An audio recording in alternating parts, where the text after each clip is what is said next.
मेरा नाम अंकित है। आज से कुछ वक्त पहले मैं एक प्राइवेट कंपनी में नौकरी करके अपना घर चला रहा था। मैं दो बहनों में इकलौता भाई था। मेरी दोनों बहनों की जिम्मेदारी मेरे ऊपर ही थी, जिनकी शादी मुझे करनी थी। बीतते वक्त के साथ मेरी ये परेशानी बढ़ती ही जा रही थी। मैं इसी सोच में हर वक्त डूबा रहता था कि आखिर मैं अपने घर का खर्चा अच्छे से कैसे चलाऊं और कैसे अपनी बहनों की अच्छे घरों में शादी करूं। मेरी खुद की ही उम्र 30 वर्ष हो गई थी और मुझसे बड़ी अभी दो बहनें और थीं। पहले मुझे अपनी बहनों की ही शादियां करवानी थीं। जहां भी मैं शादी की बात करता तो फिर वहां पर बात पैसे पर आकर अटक जाती। शादी की वजह से मैं बहुत ज़्यादा परेशान रहने लगा था और मेरी परेशानियां मेरे चेहरे पर साफ झलकने लगी थीं।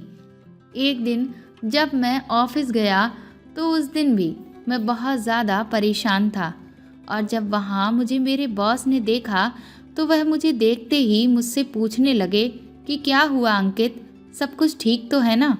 आजकल तुम बहुत ज़्यादा परेशान नज़र आने लगे हो। मैं देख रहा हूँ कि काम पर भी तुम अब पहले की तरह अच्छे से ध्यान नहीं दे रहे हो। मैंने उनकी बात सुनकर मुस्कुराकर टालने की कोशिश की, पर उन्होंने कहा कि नहीं, तुम मुझसे ज़रूर कुछ छुपा रहे हो। कुछ तो बात है।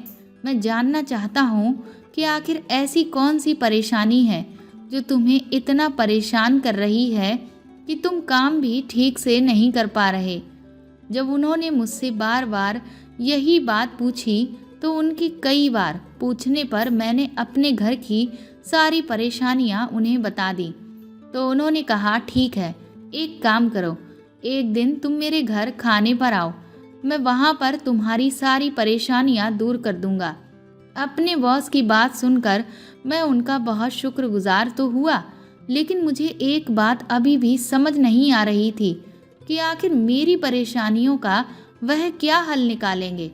मैं इस कदर उलझन में था कि उनके घर चला ही गया। मेरे दिल में एक उम्मीद थी कि शायद हो सकता है उनके घर जाने से मेरी परेशानियों का कोई ना कोई हल निकल आए। जब मैं अपने बॉस के बंगले पर पहुंचा तो वह मुझे बहुत प्यार और आदर के साथ अपने बंगले के अंदर ले गए। हम दोनों में काफ़ी सारी बातें हुईं और हमारी बातचीत काफ़ी देर तक चलती रही। वह बहुत अच्छी तरह से मेरे हालातों से वाकिफ़ हो गए और कहने लगे कि मेरे पास तुम्हारी सारी परेशानियों का एक आसान सा हल है। तुम चाहो तो मैं तुम्हारी परेशानियों को चुटकी बजाते ही ख़त्म कर सकता हूँ। उनकी ये बात सुनकर मैं बहुत हैरानी से उनकी तरफ देखने लगा, क्योंकि मैं पिछले कई सालों से दिन रात मेरी इन परेशानियों से गुजर रहा था और वह कह रहे हैं कि वह मेरी इन परेशानियों को चुटकी बजाते ही ख़त्म कर देंगे। मेरे बॉस मेरा चेहरा पढ़ते हुए कहने लगे, चलो अच्छा, पहले हम लोग खाना खा लेते हैं और उसके बाद आगे की बातें करेंगे। अपने बॉस की बातें सुनने के बाद मेरे अंदर एक अजीब सी बेचैनी और घबराहट होने लगी। मैं बस यही जानना चाहता था कि आखिर वह ऐसा क्या करेंगे जिससे मेरी सारी मुसीबतें खत्म हो जाएंगी। अभी मैं यही सब सोच ही रहा था कि तभी अचानक मेरे सामने एक खूबसूरत सी लड़की खाने की टेबल पर आकर बैठ गई और मेरे बॉस से कहने लगी कि मुझे भूख नहीं है, लेकिन फिर भी आपने मुझे क्यों बुला लिया।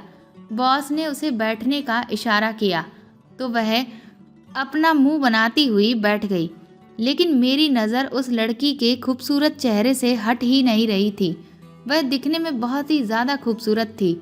तभी कुछ देर बाद बॉस ने बताया कि ये मेरी इकलौती छोटी बहन नंदिनी है। नंदिनी ने एक नज़र मेरी तरफ देखा और देखते ही मेरे बॉस से पूछने लगी, क्या यही वह अंकित है जिसके बारे में आपने मुझे बताया था? उसके मुंह से अपना नाम सुनते ही मैं बड़ा हैरान रह गया कि इसे मेरा नाम कैसे पता। बॉस ने नंदिनी से कहा, हाँ, ये वही अंकित है। मेरे बॉस के मुंह से मेरा नाम सुनते ही उसने एक बड़ी गहरी नज़र मेरे ऊपर डाली और बोली, ठीक है, मुझे कोई एतराज़ नहीं है। और बस इतनी सी बात कहकर वह वहाँ से उठकर चली गई। खाना खाने के बाद मेरे बॉस ने मेरे कंधे पर हाथ रखते हुए कहा, अंकित, मैं नंदिनी के लिए एक अच्छा, समझदार और खूबसूरत लड़का ढूंढ रहा था और मुझे लगता है कि तुमसे अच्छा लड़का मुझे कहीं भी नहीं मिलेगा। तुम दिखने में भी अच्छे हो और एक बहुत अच्छे इंसान भी हो, इसीलिए मैं तुम्हें अपने घर का जमाई बनाना चाहता हूँ और इसके बदले में मैं तुम्हारी सारी परेशानियों को दूर कर दूंगा। बॉस के मुंह से ये सारी बातें सुनते ही मेरे तो जैसे होश ही उड़ गए थे। मैंने अपने सपने में भी नहीं सोचा था कि वह मुझ जैसे गरीब लड़के को अपना रिश्तेदार बनाने की बात कर सकते हैं। वह कहने लगे कि तुम्हारी बहनों की शादी का पूरा खर्चा मैं ही उठाऊंगा। बॉस बोले, नंदिनी मेरी इकलौती बहन है और मैं चाहता हूँ कि तुम उससे शादी करके उसे बहुत खुश रखो, उसके साथ इसी घर में आराम से रहो। ये बात सुनने के बाद मुझे तो अपने बॉस की बातों पर यकीन ही नहीं हो रहा था। उनके इस फैसले पर मैंने उनसे सोचने का कुछ वक्त मांगा और ये कहकर मैं फिर वापस अपने घर को लौट आया। घर पर मेरी माँ और बहनें मेरा इंतज़ार कर रही थीं। उन्हें पता था कि मैं बॉस के घर गया था। घर आते ही माँ ने मुझसे पूछा कि तुम्हारे बॉस ने तुम्हें क्यों बुलाया था। मैंने बिना कुछ सोचे समझे माँ और अपनी दोनों बहनों को वहाँ हुई सारी बातें बता दी। माँ मेरी बात सुनते ही बहुत खुश हो गई और कहने लगी, बेटा, इसमें सोचने वाली क्या बात है। उनकी बहन नंदिनी दिखने में बहुत खूबसूरत है और बदले में वह हमारे घर की सारी परेशानियां भी दूर कर देंगे। मेरी बेटियों की अच्छी शादी भी करवा देंगे। अब बताओ, हम लोगों को आखिर और क्या ही चाहिए। मुझे भी माँ की बातें सही लगी। उस सारी रात सोचने के बाद मुझे भी यही लगा कि नंदिनी से शादी करने के बाद ही मुझे अपने जीवन की सारी परेशानियों से छुटकारा मिल जाएगा। और इस चीज़ में आखिर कोई बुराई भी तो नहीं थी। नंदिनी दिखने में खूबसूरत थी और मैं शादी से आखिर क्यों मना करता। सच कहूँ तो नंदिनी मुझे पहली ही नज़र में पसंद आ गई थी। अगले दिन मैं बॉस को हाँ में जवाब देने के लिए ऑफिस पहुंच गया और मेरा जवाब सुनकर वह बहुत ज़्यादा खुश हो गए। अगले ही कुछ दिनों में उन्होंने मेरी और नंदिनी की शादी भी करवा दी और अपने घर में मुझे घर जमाई बनाकर भी रख लिया। मुझे अपनी शादी से ज़्यादा खुशी अपनी बहनों की शादी की हो रही थी, क्योंकि बॉस ने मेरी बहनों की शादी की जिम्मेदारी जो ले रखी थी। पर शादी की पहली रात को ही मेरे साथ कुछ ऐसा अजीबो गरीब हुआ जिसे जानने के बाद तो मैं गहरे सदमे में आ गया था। शादी की पहली रात को नंदिनी ने मेरे सामने एक ऐसी शर्त रखी जो कोई भी मर्द वह शर्त मानने को तैयार नहीं होगा। उसने मुझसे कहा, अगर आप मेरी ये शर्तें नहीं मानेंगे तो मैं आपके साथ कोई भी रिश्ता नहीं रखूंगी। नंदिनी की बात सुनकर मैं बहुत हैरान था कि शादी की रात आखिर कौन सी ऐसी दुल्हन है जो अपने पति से इस तरह की बातें करती है। नंदिनी ने मेरे सामने शर्त रखी जिसे मानना मेरे लिए लगभग नामुमकिन ही था। उस सारी रात इसी कहा सुनी में गुजर गई और फिर सुबह हो गई। सुबह खाने की टेबल पर बैठते ही मेरे बॉस ने मुझसे पूछा कि सब खैरियत तो है। मैं उनसे कमरे के अंदर की बातें आखिर क्या बताता कि उनकी बहन ने मेरे साथ क्या किया है। मैंने बातों को टालते हुए कहा कि हाँ, सब ठीक है। बात करते करते उन्होंने कहा कि मैंने तुम्हारी बहनों की शादी के लिए कुछ जगहों पर बात की है और कुछ ही दिनों के बाद मैं उनकी भी शादी अच्छे और रईस खानदान में करवा दूंगा। बॉस की बातें सुनकर मुझे कुछ तसल्ली मिली कि चलो, कम से कम मेरी बहनों की शादी तो अच्छे घरों में हो जाएगी। मुझे अब टेंशन थी तो नंदिनी की उस शर्त की। कुछ दिनों के बाद बॉस ने मेरी दोनों बहनों की शादी भी एक अमीर और ऊंचे खानदान में करवा दी। मुझे इस बात की तसल्ली मिली कि चलो, मैं अपनी ज़िंदगी में पूरी तरह से खुश ना सही, पर मेरी दोनों बहनें अपनी खुद की ज़िंदगी में तो खुश हैं। पर कभी कभी जब मैं अपनी ज़िंदगी के बारे में सोचता तो बहुत ज़्यादा परेशान हो जाता। आखिर ना चाहते हुए भी कुछ दिनों के बाद मैंने नंदिनी की वह शर्त मान ली। मैंने सोचा एक बार वह अगर मेरी हो जाएगी तो फिर मैं भी उसे मना लूँगा। जब मैंने नंदिनी को बताया कि मैंने उसकी शर्त मान ली है तो वह बहुत ज़्यादा खुश हो गई और फिर वह रात मेरी ज़िंदगी की सबसे खूबसूरत रात बन गई। कुछ दिनों के बाद मेरी भी शादीशुदा ज़िंदगी अच्छे से गुजरने लगी। मेरी ज़िंदगी में सब कुछ अच्छा हो गया था। नंदिनी अब पूरी तरह से मेरी पत्नी बन चुकी थी, पर मेरी ये खुशी जो थी वह शायद कुछ दिनों की ही मेहमान थी और मुझे एहसास भी नहीं था कि मेरी ये खुशी मेरी ज़िंदगी में एक बहुत बड़ा तूफ़ान लेकर आने वाली है। शादी के कुछ दिन बीतने के बाद ही मुझे एहसास होने लगा कि नंदिनी की हरकतें कुछ ठीक नहीं हैं। मैं जब भी रात को सोने के लिए लेटता तो नंदिनी बहुत ही प्यार से मुझे एक गिलास दूध पिलाती और दूध पीते ही मुझे बहुत गहरी नींद आने लगती। फिर हर सुबह जब मैं सोकर उठता तो मुझे ना जाने क्यों पर यह एहसास होता कि नंदिनी पूरी रात मेरे साथ थी ही नहीं। मेरे साथ में ऐसा होता हुआ देख मुझे ये महसूस होने लगा कि नंदिनी मुझसे ज़रूर कुछ ऐसा छुपा रही है जिससे मैं पूरी तरह से बेखबर हूँ। मेरे कुछ दिन तो यूं ही गुजरते गए।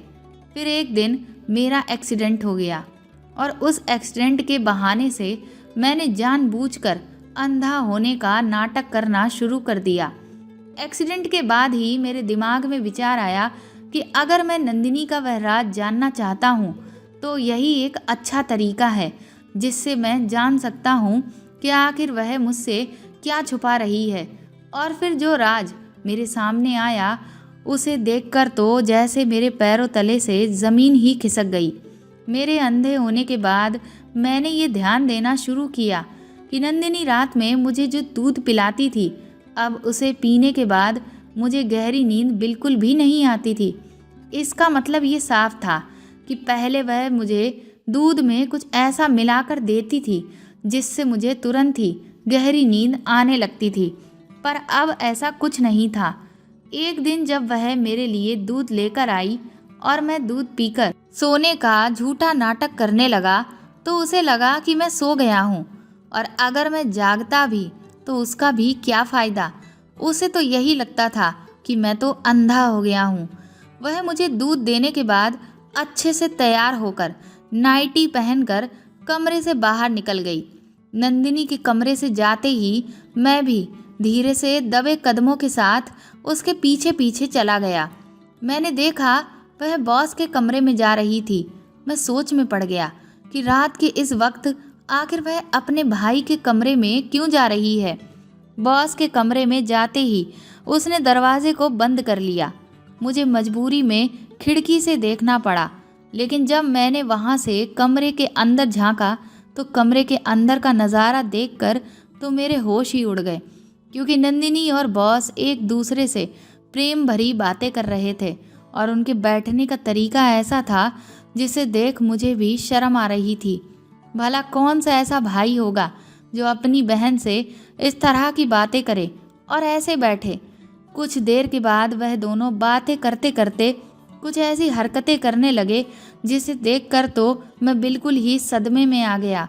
बॉस नंदिनी से उस शर्त के बारे में पूछ रहे थे जो शर्त पहली रात को नंदिनी ने मेरे सामने रखी थी। इस बात का मुझे अंदाज़ा भी नहीं था कि बॉस को भी उस शर्त के बारे में पता है। शादी की पहली रात को नंदिनी ने मेरे सामने जो शर्त रखी थी वह ये थी कि नंदिनी जैसे ही प्रेग्नेंट होगी मैं उसे तलाक देकर उसकी ज़िंदगी से बहुत दूर चला जाऊंगा। मैं उसकी ये शर्त मानना तो नहीं चाहता था, पर मजबूरी में आकर मैंने मान ली थी।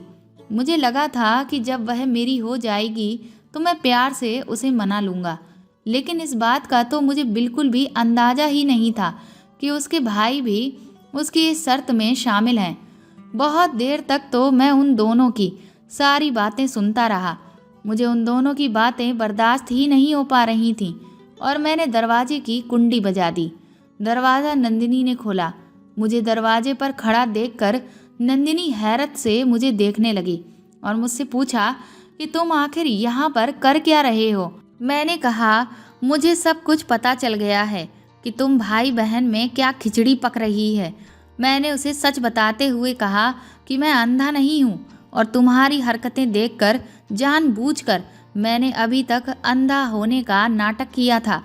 अभी मैं यही सब कह रहा था कि तभी पीछे से बॉस आए और मुझसे कहने लगे कि चलो अच्छा हुआ जो तुम्हें अब सच्चाई का पता चल गया है, और वैसे भी अब तुम्हें सच बताने का वक्त आ ही गया था क्योंकि नंदिनी प्रेग्नेंट है। शर्त के मुताबिक अब तुम्हें नंदिनी को तलाक देना होगा। मैंने गुस्से में कहा कि मैं ऐसा अब कुछ भी नहीं करने वाला हूँ। मेरी इस बात पर बॉस ने कहा कि अगर तुमने ऐसा नहीं किया तो तुम्हारी दोनों बहनों की शादी को मैं तुड़वा दूंगा। और एक सच और भी मैं तुम्हें आज बता देता हूँ कि नंदिनी मेरी बहन नहीं बल्कि मेरी पत्नी है। दरअसल मैं कभी भी बाप नहीं बन सकता था और नंदिनी किसी दूसरे के बच्चे को गोद लेना नहीं चाहती थी। उसे अपना खुद का ही बच्चा चाहिए था। इसीलिए हमने तुम्हारी मजबूरी का फ़ायदा उठाते हुए उसकी शादी तुमसे करवा दी। इसीलिए पहली रात को नंदिनी ने तुम्हारे सामने वह शर्त रखी थी कि जैसे ही वह प्रेग्नेंट होगी तो तुम उसे तलाक देकर उसको छोड़कर बहुत दूर चले जाओगे। बॉस और नंदिनी का सच जानकर मुझे बहुत गहरा धक्का लगा था, पर मजबूरी में आकर मुझे नंदिनी को तलाक देना ही पड़ा क्योंकि अगर मैं ऐसा नहीं करता तो बॉस मेरी बहनों की ज़िंदगी बर्बाद करवा देते। अपनी बहनों की खातिर आखिर मुझे ये कुर्बानी देनी ही पड़ी। पर कहते हैं ना, जो दूसरों के साथ गलत करते हैं वह भी कभी खुश नहीं रह पाते। बॉस और नंदिनी के साथ भी कुछ ऐसा ही हुआ। नंदिनी की कोख से एक मरा हुआ बच्चा पैदा हुआ। नंदिनी और बॉस ने मुझे धोखा तो दिया, पर वह लोग भी अपनी ज़िंदगी में खुश नहीं रह पाए। इसीलिए कहते हैं कि अपनी खुशी के लिए कभी भी किसी मजबूर की मजबूरी का फ़ायदा नहीं उठाना चाहिए।